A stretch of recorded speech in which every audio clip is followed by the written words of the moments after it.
Welcome on into the Wolverine.com podcast. Clayton Safey with Anthony Broom, Chris Ballas live from Mr. Spots. Pub and it's an NIL deal, I think, for him. So it is not, but it should be, man. I got to tell you, and I, you know what, I do everything free for these guys because I've eaten here forever, and it's the best freaking restaurant in town. And I've been here for 35 years or something like that. It's insane. I used to come here when I was in school. That's how long these guys have been here. So best cheesesteaks, best wings, and my kid works here now. So the owners are great people. So check it out when you're in town, man, because best place to be. No doubt. Some of the best wings I've ever had. Tom Brady loves it. You know, when he comes back into town, he gets it for his linemen. I don't think it's part of the TB12 method yet, but yeah, you got the Brady pictures all over the walls. There's an right here that I wrote about when Tom Brady got wings here for his offensive lineman, man, when he came to town for Thanksgiving. And Keith, one of the owners here, was brought him up to his room. And, of course, Keith almost lost his wife to Tom Brady that day because he put his arm around her, and that was about it, man. But I mean, who does that, man? What an unbelievable promotion for that business to sit there on national TV. In fact, they talked about it on national TV as well. Yep. Just fantastic. So anyway, I can't say enough about these guys. Yep, go check them out. Unofficial sponsor. That's right. So let's talk some Michigan fall camp. We're going to talk a little bit of basketball at the end as well because we got Juwan Howard for the first time this summer, really first time since last season, in a little sit-down session that you guys were at. And then, we had a bunch of football stuff, including Jim Harbaugh, talking on the In the Trenches podcast with John Jansen. I guess let's start there with his comments on the quarterbacks because they're about over a week in now, 8 days. And Harbaugh, the way he described the quarterback battle between Cade McNamara and J.J. McCarthy was kind of neck and neck. One of them makes a play. One of them, plays a little bit better than the other one, surpasses him. And then it's kind of our cartoonish view of what's going on at practice, I thought. But the fact that they're about even, they're splitting reps equally, what'd you guys make out of that? Nobody wants to believe it, guys. That's the funniest part to me. It's like, oh, no, JJ's the best. That's what my girlfriend's hairdresser said to her boyfriend and everything else, and which is a bunch of crap, and we talk to people like, wait a minute, you talk to people who are actually there every day and they say they're both playing very well. They're both going to have an opportunity. The reps are split 50-50, and it's going to be about who puts the ball in the end zone. And that's exactly what Cade McNamara did last year. I don't understand this mentality that because you like a guy better that you have to disparage the guy that won your first Big Ten title since 2004. It's stupid. And it may well be that J.J. McCarthy's better. And if he is, that means great things for the program. And it's like everybody's saying, hey, well, you must be a Cade guy, And I'm like, nobody's a Cade guy. We are in favor of the guy who's going to win games because it's good for business. And I don't care if it's Cade McNamara or J.J. McCarthy. They're both great kids and great leaders. That's basically what it comes down to is who's going to win games. And Cade McNamara did that at a high level last year. J.J. McCarthy helped him. So if J.J. McCarthy's the best guy for the job, he's going to be the guy that takes the snaps. But I would bet on Cade McNamara taking the snaps in the opener. I think it's going to be an ongoing competition.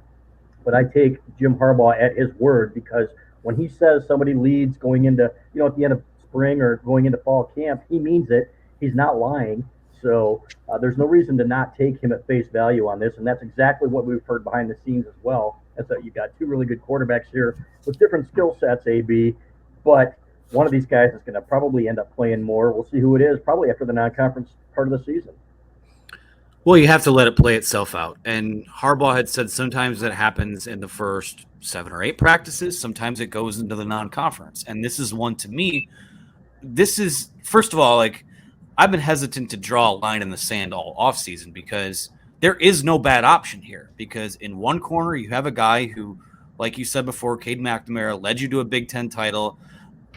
People can look at box scores all they want. Go watch the games. Watch the games. And when they needed a big play, a big throw, he would usually hit on those. Now, there would be the now and again, maybe he'd drill an offensive lineman in the back of the head or have a pass tipped at the line of scrimmage. But go watch the games. I mean, I do think he played better than a lot of the stat lines indicated. But again, if J.J. McCarthy, and this is the caveat here, if J.J. McCarthy is, one, as good as we think he can be, and two, if he's there right now, we know what the potential is.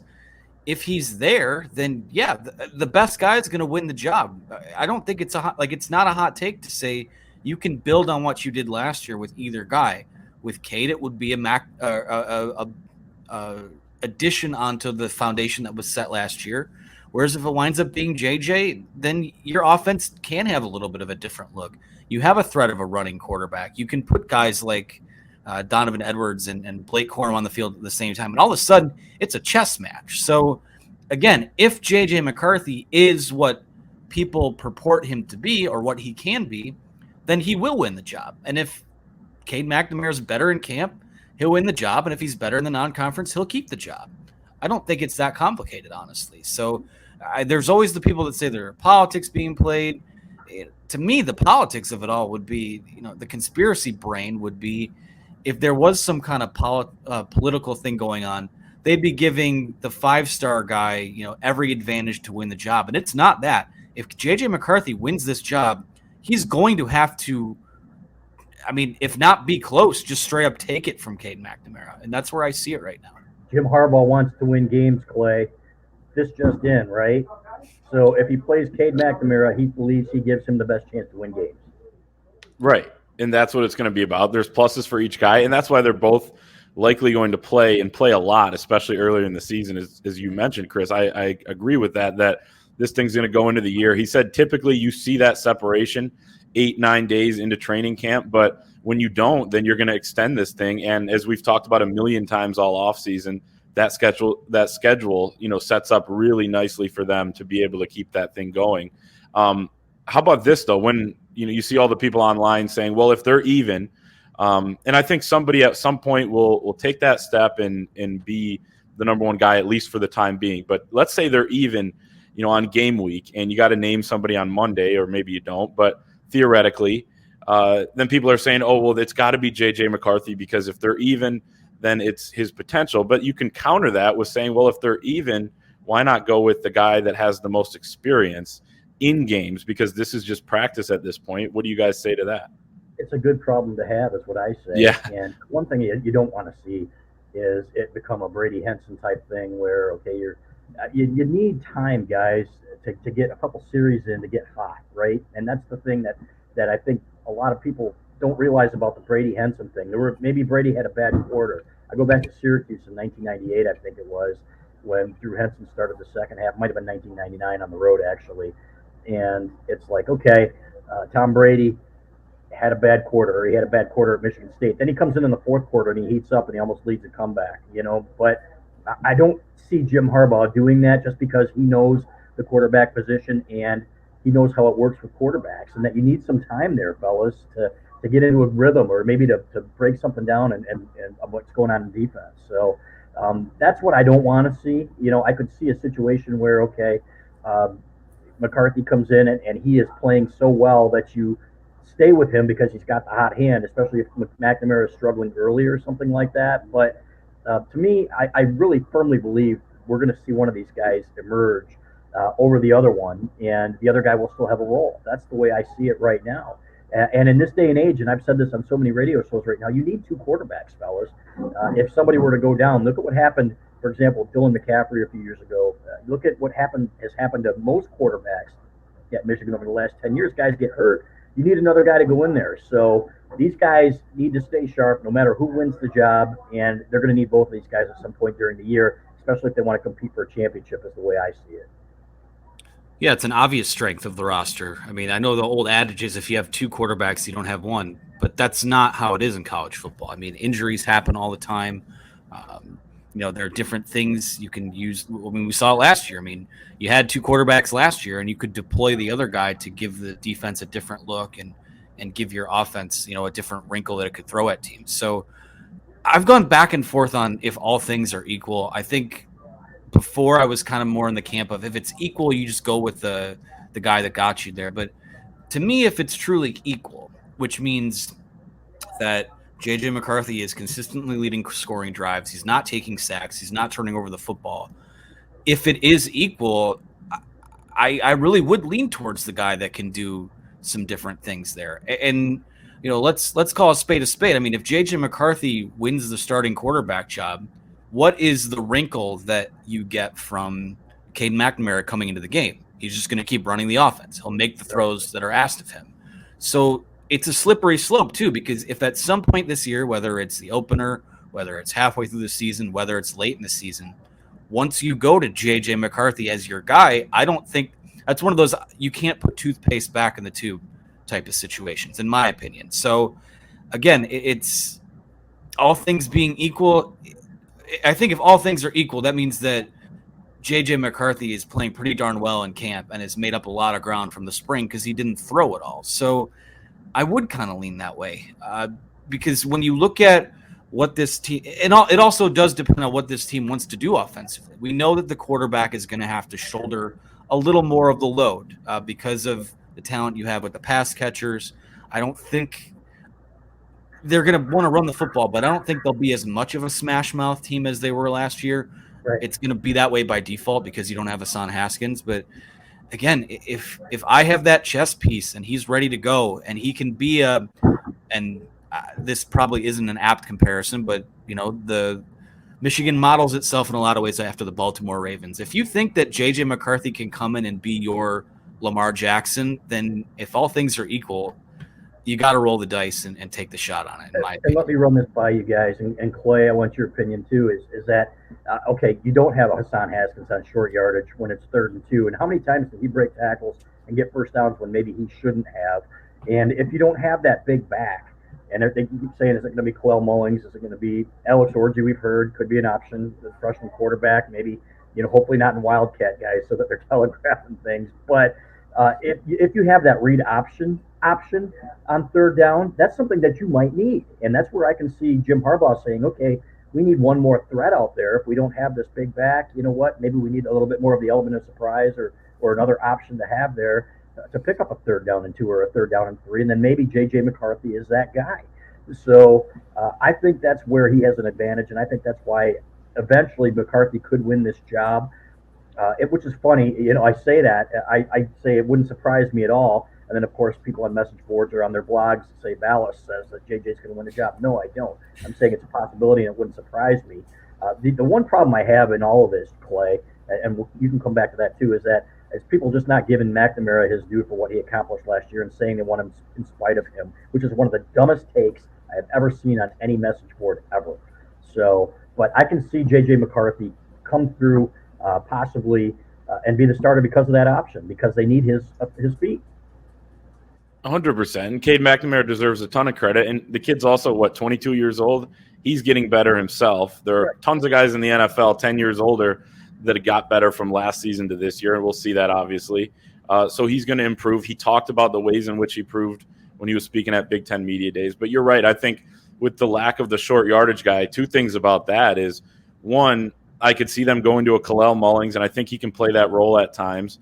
But I also see it where, hey, if they don't pick up that first down, there's going to be a lot of complaining and I think valid, reasons for, well, why'd you take 2 of your best players off the field and Donovan Edwards and Blake Corum? And I know you can run packages to have multiple guys out there, but that's going to be a concern too, where to pick up 1 yard doesn't mean you have to do it right up the middle. JJ McCarthy could be a factor there too with some of that read option stuff. So you're right on that. It's a point that I think needs to be considered for sure. And that's why I think, again, both of these guys are going to play quite a bit.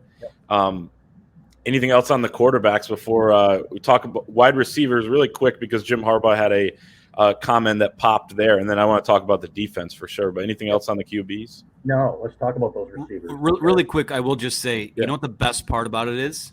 You have options galore, and you have 3 weeks to figure it out, and they're talented as hell. So whatever will happen, knowing that it is competitive and not combative, the best option will emerge in due time, as it did last year. And let's be honest, Davey, really 6 weeks, right? If you consider the schedule. So, which is great. You can almost argue 7. Maryland has a bunch of traffic cones on defense too. So it's true. All right.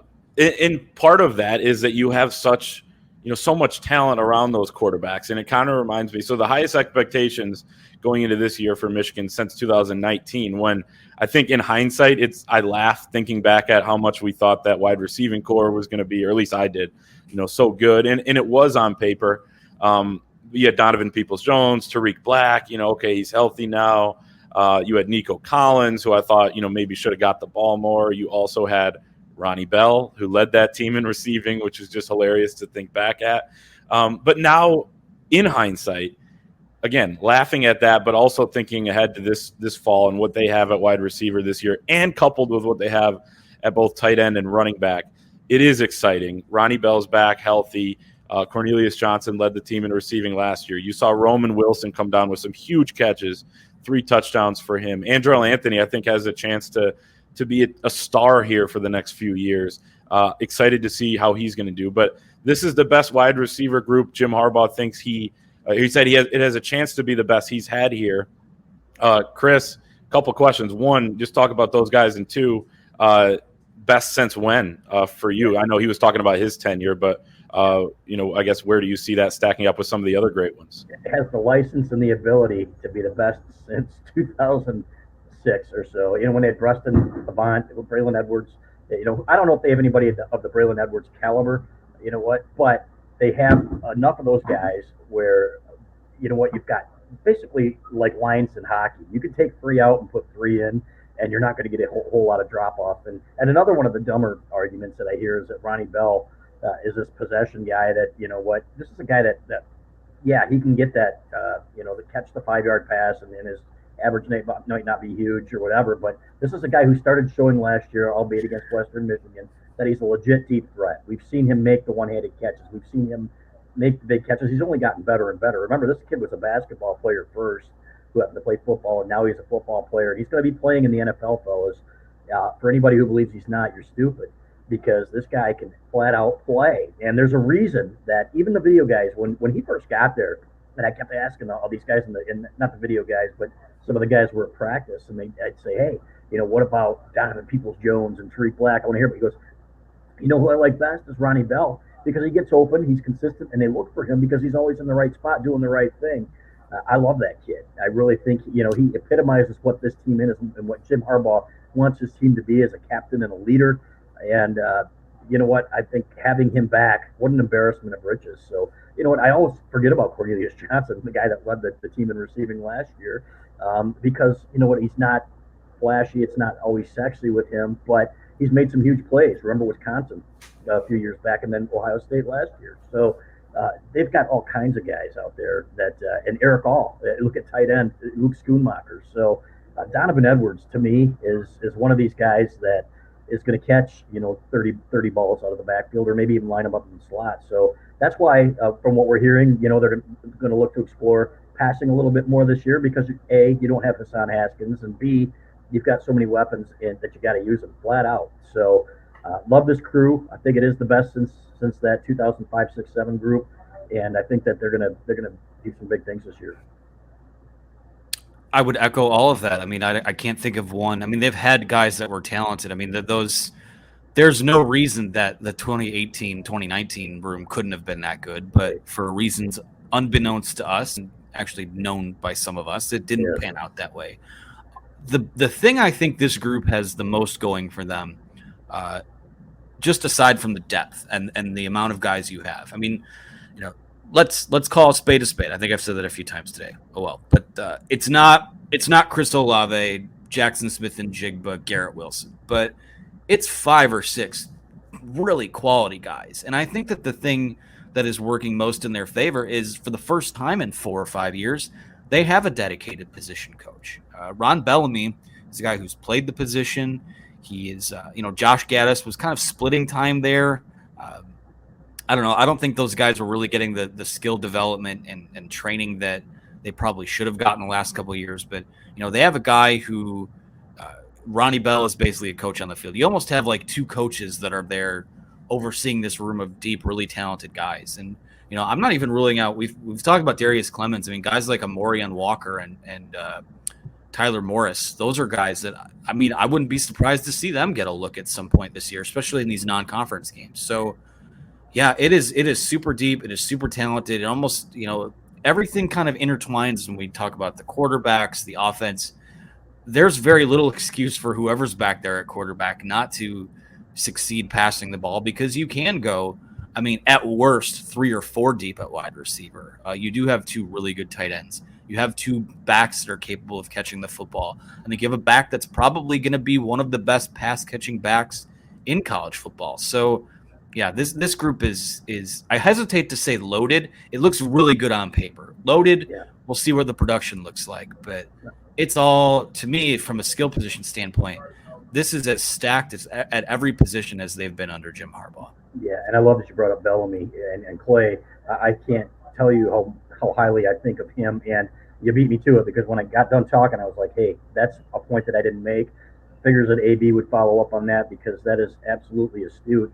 Ron Bellamy, Clay, you've talked to him a few times. This guy is a future star in the profession, and he's going to get there, and he's going to hold these guys to a really high standard. I love Ron Bellamy, as you said. I mean, he's the man. I mean, last year you saw what he did with the safeties. I thought he helped a lot. Him and Klink had a great rapport. You see what he does on the recruiting trail, and then just the way even Cornelius Johnson talked in the spring about how it does feel good to have somebody with their with their set of eyes on those guys at all times. And again, I mean, it's not Josh Gaddis' fault that he had to split time there. You're seeing Sharon Moore having to do that this year. You're seeing Matt Weiss have to do it as well with the quarterbacks, and that's just the nature of the beast there. Now, I think it helps a little bit that you have two guys doing it, so they can stick with their position groups a little bit more, but it's a great point. So this wide receiver group, I don't think there's a Braylon Edwards. He was the guy I was thinking of too, obviously, where he's just going to lift that group up, and there were guys like Breston, of course. But, hey, there's top to bottom, there's so much talent in that room, and we'll see who emerges. I'll say this: Darius Clemens could be a Braylon Edwards type. Yeah. From what we've heard, this kid is a freak. Amorian Walker and Morris too, who talked about. These guys, when Jim Harbaugh calls them a freak show, and we've heard these guys on the basketball court are just killing people too. And it's reminiscent of the days when Trip Wellborn and Beta Murray and those guys back in the late '80s, before your time, fellas, used to dominate. You could tell just what kind of athletes they had out there on the floor. These guys, this is going to be one heck of a group, and the good news is that it's going to be loaded for years to come. So we can talk right now about the struggles on the recruiting trail. I thought it was interesting, by the way, Clay, when he said we'll find out about NIL, what a big deal it is on signing day. We can come back to that in a minute. Yeah. But in the short run here, in the next 2, 3, 4 years, this room really is, in my opinion, Anthony, loaded, and I think it'll play out that way.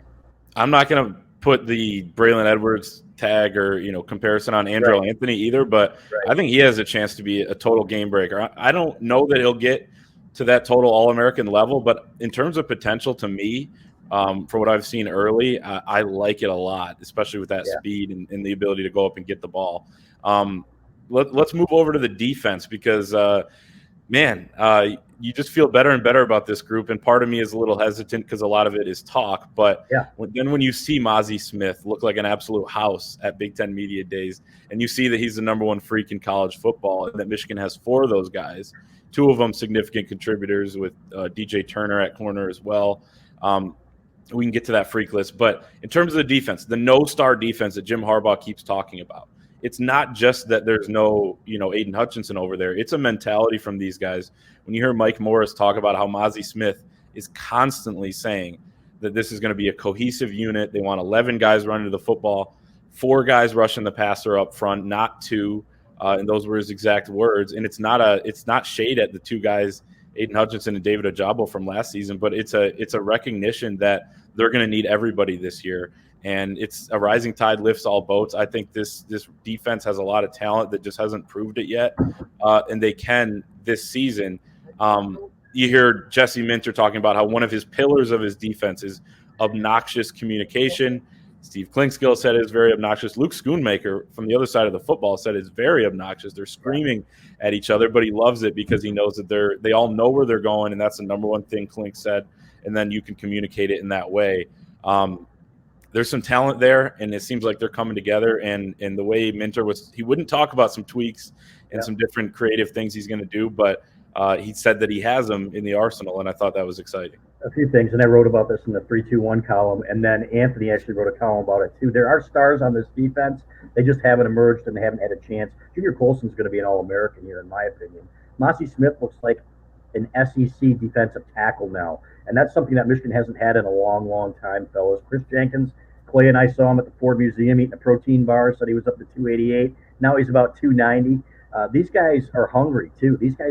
Some of these guys like Jenkins are ready to emerge, and they've been there for a long time. Taylor Upshaw now is going to have an opportunity. And we've heard good things about him and his progress. So it's going to be, and I keep saying this, guys, for the old timers, and this is well before you were born, but 1985, when they had a bunch of guys who knew how to play together, and it was so, they were undersized up front at times, but they had playmakers that when they played together, they built the wall. Everybody was where they were supposed to be. And guys like Rod Moore fit that bill perfectly. When we were listening to the Steve Klingscale talking about him today and how smart he is, and he said, that's what you need. And he said, we're going to do different things with our defensive ends. We'll drop them into coverage sometimes. We saw it last year, how successful it was when Mike McDonald did it against Ohio State. You know what? Not a one-trick pony.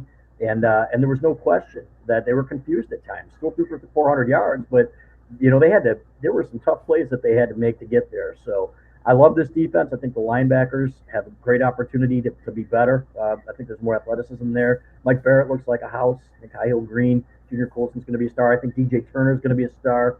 And Klingscale said again today that he's off to a great start in camp at cornerback. So this is going to be a really, really good defense. And by the end of the year, you're going to see a lot of guys on the All Big Ten team. So when Jim Harbaugh says, AB, that, yeah, we can be better, I have a sneaking suspicion we can be better, I believe him. Yeah, it's funny. One of my favorite things about the offseason, it always makes me chuckle, and they'll be like, oh, this guy is in the best shape of his life. He put on 30 pounds the last couple of months. It's like, I wish we could all be afforded such an opportunity. But, yeah, I mean, I seem to remember talking about Mozzie Smith. I think it was his freshman year at Michigan where they were so thin at defensive tackle. And, like, him and Chris Hinton were hardly ready to play yet. But they were so thin up there that you had a 240-pound Ben Mason that was playing on the goal line at defensive tackle. That's not going to be a problem anymore. I mean, Mozzie is huge. Kenneth Grant, who we continue to hear good things about, is huge. I think, and Mozzie talked about this at Media Days, and I don't know if we ever hit on it. They talked about the Georgia game and how that was sobering in that no matter how good a season you have, when you get to that type of football and that time of year, there's always someone else who's bigger, stronger, and faster than you. And it might not completely take shape this season because, I mean, we assume Mozzie will probably show out and go to the NFL. He's a senior anyways. But when you get to guys, you see guys like Kenneth Moore and Julius Welshoff and Mason Graham, and all these guys are, they're huge, and they look ready to go right out of the box. I mean, forget player development and all that. I mean, those guys look the part just out of the box and will hold up. And I know Welshoff, the reason I brought him up is I was interested when the rosters came out, as I'm still getting caught up from being off last week. He's like the closest guy body type wise, and he's back on the edge to like what Aiden Hutchinson was. So again, I mean, we've talked about the defensive line, we've talked about the edge guys. It's similar to wide receiver. We're like, yeah, they don't have a go-to guy. They don't have a Braylon Edwards. They don't have a Aiden Hutchinson there. But there's enough guys there with each of those position groups someone's just gonna emerge because I trust Michigan's evaluations. I trust their player development, especially when it comes to the edge position. I mean, I'm actually kind of baffled at some of the questions about the pass rush. Like, it's gonna be there. So, and it's cool to hear that there's those wrinkles that Minter's got in his back pocket. I think, they'll keep it close to the vest, but I don't think you have to look too hard into it. When you look at the personnel, they're probably going to send more guys from the back two levels of the defense. They're going to be a little more versatile in their looks up front. It's just nice to know that they are going to attempt to zig when the other team zags instead of, what the previous administration would do and just leave guys out there on an island. And if you couldn't run it, well, I guess you're screwed. Well, actually, Klink today referred to that system as a, quote, great system. So there you go. But he also said that now they're putting guys in some better positions. And you mentioned a guy, Kenneth Moore, obviously a mistake, but could you imagine that type of freak? Derek Moore, Kenneth Grant mix. I ran into Kenneth Grant walking in today. I was like, what? Who is it? It's not Mozzie because, you can tell who Mozzie is. It's like, all right, what senior is this? And no, it's freshman Kenneth. I was like, can't be Kenneth Grant, but it is at 346 pounds or 350 something. Absolutely absurd. So, and Braden McGregor is a guy I wanted to mention because he consistently is getting mentioned now in that top group, top four, like in the two deep with what Jesse Minter was talking about today, up there with Mike Morris, Taylor Upshaw, Braden McGregor was right there, and Jalen Harrell. And I thought that was interesting. And Mike Morris going to move around the defensive line as well. That opens up a spot on the edge when he goes inside. And I think all those guys will play and potentially contribute. So he's emerging. We've been waiting for it with Braden McGregor, and we'll see how it pans out in the season. But it's encouraging stuff from him.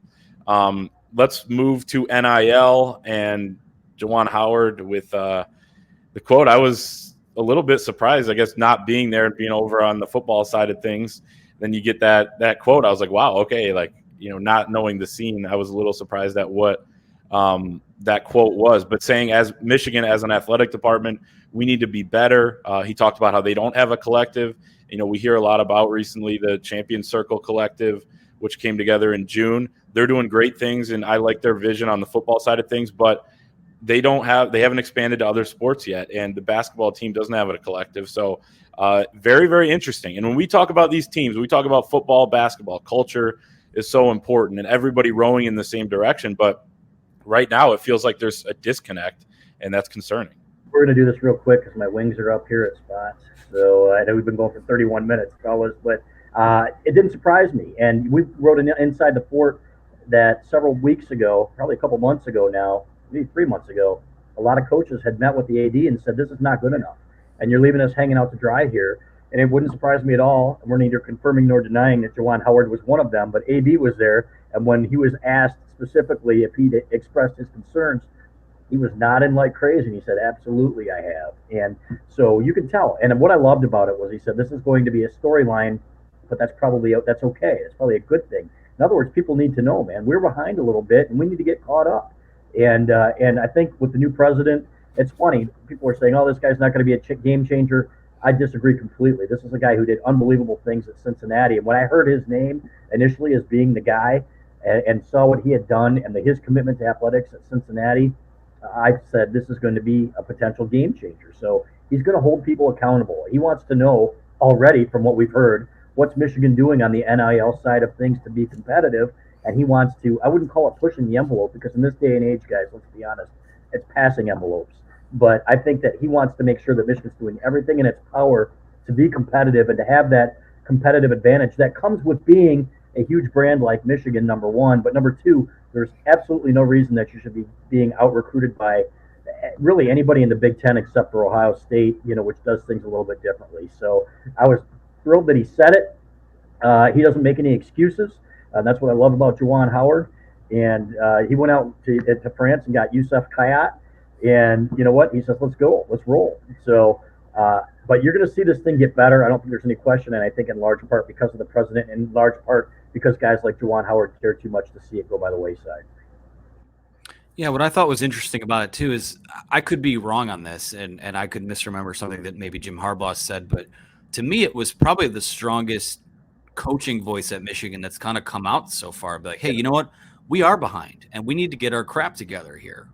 Again, I'm paraphrasing. That's not exactly what he said. But, yeah, I mean, if you're going to lead a program like that, and Michigan basketball, I think it's stunning to me there hasn't been more action in terms of a collective for there, because that's one of the heartbeats of the athletic department right now on both the men and women's side. So, yeah, they need to – I thought that was interesting. SID was sweating that one out a little bit, was ready to maybe cut us short, but – Juwan knows what he can and can't say. This is his fourth season on the job now. I thought it was a pretty strongly it was a strong message that things need to change around there, and I agree with him. Yeah, and Juwan Howard doesn't say things without thinking about it. He doesn't say a lot in these press conferences, and when he does, he means what he says. And there are probably a lot of things he doesn't say that he would mean too if he said it, but he holds that back, and he said this. So I think that was an important thing as well. So there you have it. There's our show. We went a little bit long. Shout out to Mr. Spots for hosting one of our hosts here. So his wings are up, so we got to go. Everyone go check out Mr. Spots, of course. Also check out thewolverine.com. We got our $1 deal. Drop a like on this video if you're watching on YouTube. Let's get to 500 likes. Our boy Hutch, who's producing, doing a great job, wants us to get there, so help him out. He's got a great name too, of course, with Aiden Hutchinson last season. But that $1 deal at thewolverine.com, that gets you an entire year of premium access and that deal is going to end soon. So make sure to take advantage while you can, and we'll see everyone next time.